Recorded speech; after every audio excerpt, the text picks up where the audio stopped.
The numbers are dizzying: 41 countries, 100,114 miles, and 6,042 species of birds, all in 365 days. In 2015, Noah Strycker circumnavigated the world with one goal in mind: to see as many birds as possible. The writer and birder set aside an entire year to spy, hear, and identify at least 5,000 avian species, something no human has ever done before. In the end, Strycker went way past his initial target, logging more than 6,000 species and setting a new record. While traveling, Strycker wrote up his adventures for Audubon's Birding Without Borders blog. His daily posts detailed the thrills, highlights, challenges, and friendships he uncovered during his pursuits. But there was still a lot left to tell. His new book, with a foreword by Audubon's field editor Ken Kaufman, covers the rest of the journey, from Antarctica to Cameroon to Strycker's hometown in Oregon. If you're looking for the right stories to nudge you into planning a trip yourself, Birding Without Borders may just do the trick. Below is an excerpt from the chapter on the author's whirlwind tour of Peru, where he teamed up with an especially colorful and adventurous guide to find a total of 784 species, excerpted from Birding Without Borders, used with the permission of the publisher, Houghton Mifflin, published October 2017. Copyright 2017 by Noah Strycker, all rights reserved. At 16,000 feet of altitude, the ratio of oxygen in the air is almost exactly the same as it is at sea level, about 21%, but atmospheric pressure is reduced by half. The low pressure is what upsets your system. When you take a deep breath at 16,000 feet, you're inhaling only half the usual amount of oxygen, so your heart and lungs have to work twice as hard to keep up. This thought flitted through my hypoxia-addled brain as I gazed down on the country of Peru from Ticlio Pass, high in the Andes Mountains east of Lima, on Valentine's Day, the 45th day of my big year. Colorful ridgelines spidered away in pastel shades of red, yellow, and brown, with hardly a scrap of vegetation clinging to the rocks. Lingering snowfields and glaciers dotted surrounding peaks like dirty specks of frosting, and the sky was impenetrably, obscenely blue. The whole riotous scene seemed to be celebrating my good fortune in passing the 1,000 species mark of my big year. I had been inching toward this milestone for the past few days, and finally got it with a fluffy pied-crested tityrant. It took 22 days to see the first 500 birds of the year and 23 more days to add another 500, and I liked the way things were adding up. I laughed, a little too hard, and got a concerned look from Carlos Altamirano, a young Peruvian birder I'd met just a few hours earlier. "You feel okay?" he asked. "Never better," I replied. In fact, my head ached and my stomach churned indelicately, typical symptoms of mild altitude sickness. At high elevation, the oxygen-starved human body pumps more blood to the brain in an effort to compensate, and those dilated vessels cause the headache. Meanwhile, blood is diverted away from your digestive system, which means the stomach becomes less efficient. I'd landed in Lima, at sea level, less than 24 hours earlier, not nearly enough time to acclimate to a change of more than 3 vertical miles. Never in my life had I been so high. Ticlio Pass is above the level where skydivers typically jump from planes, higher than most helicopters can safely fly. A rock dropped from this height would fall a third of a mile before striking the summit of Mount Whitney, the tallest mountain in the lower 48 states. At this spot, I was more than twice as high as any particle of the entire continent of Australia, and I sure felt like it. Dizziness swept over me as Carlos snapped a picture to mark the occasion. "Feliz Dia de San Valentin," he said, grinning. In the photo, I am smiling in front of the Andes Mountains, standing alone with feet shoulder-width apart and hands stuffed deep in the pockets of my black down jacket. My shoes and pants are visibly dirty, my hair is sticking up, and binoculars dangle loosely around my neck. Behind me, an empty road snakes around several hairpin bends before disappearing down the mountainside. It is a portrait of a man who, for the past 45 days, has done nothing but look at birds and who, in the back of his mind, knows that he will spend the next 320 days doing nothing but the same. What I didn't know, at that moment, was just how crazy things were about to get.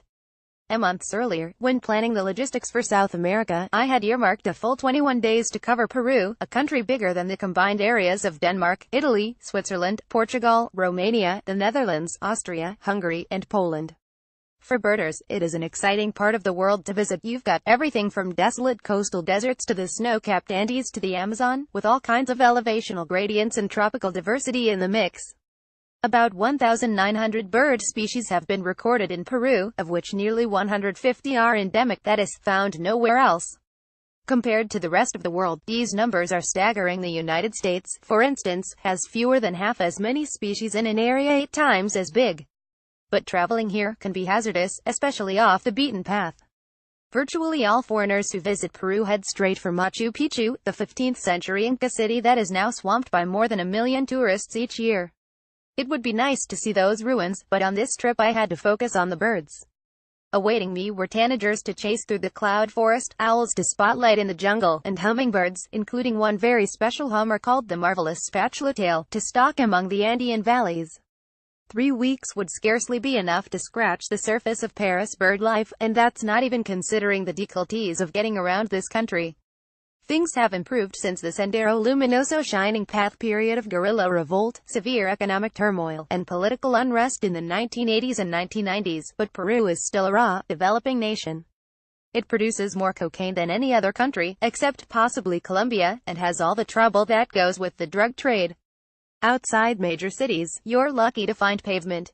Some regions have no roads at all.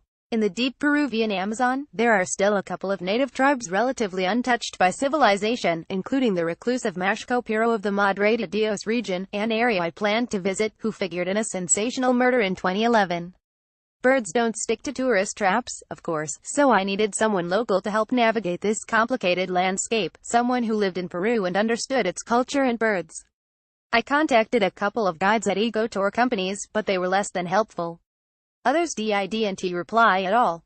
In the end, I realized there was only one man to turn to: the bird-crazy Swede of Peru, the man who, when I mentioned his name to several friends, came across as a modern-day warrior, post-punk rocker, and international birding legend. His name is Gunnar. It rhymes with lunar. I'd heard a few rumors about Gunnar Engblom, and had even come close to meeting him several times, but he was like a ghost, popping up in unexpected places, then disappearing back into Peru.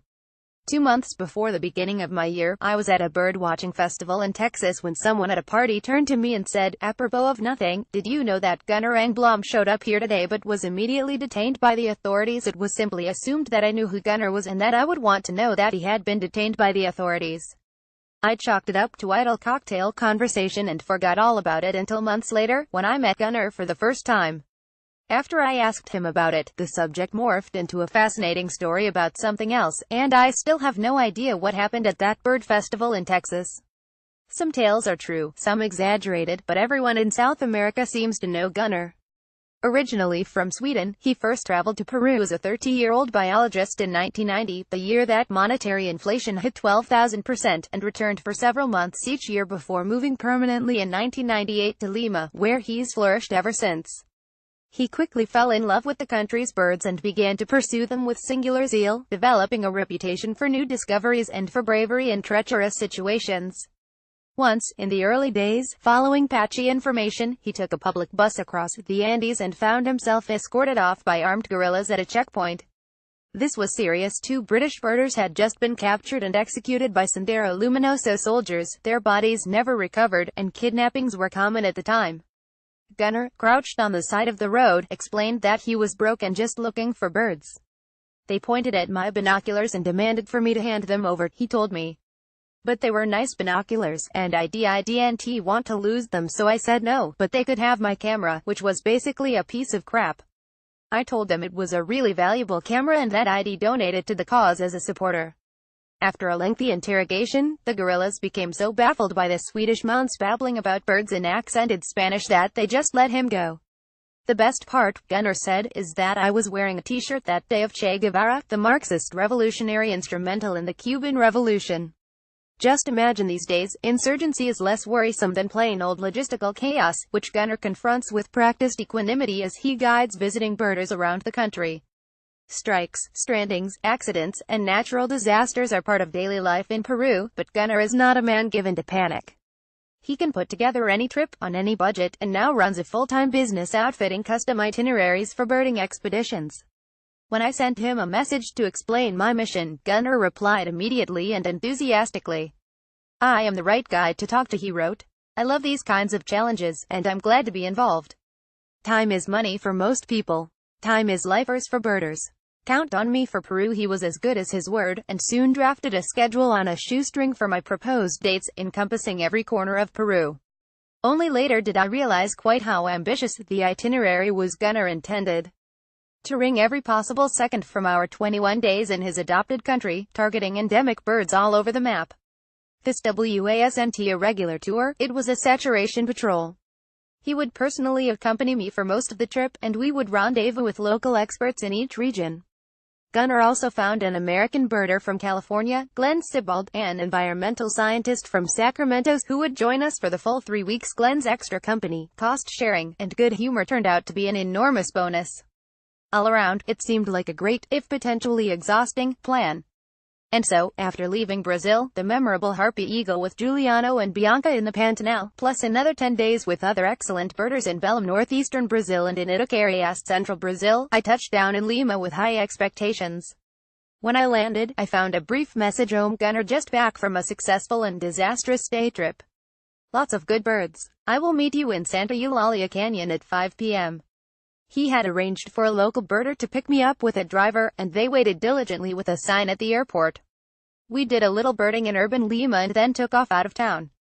As we ascended toward the 16,000-foot Tiglio Pass that afternoon, one single-lane switchback at a time, my head swam with the altitude and I began to wonder what, exactly, I had gotten myself into." Birding Without Borders, by Noah Strycker, Houghton Mifflin, 336 pages, $27. Buy it online at indiebound.org, and meet Strycker in person at an Audubon chapter or other local event.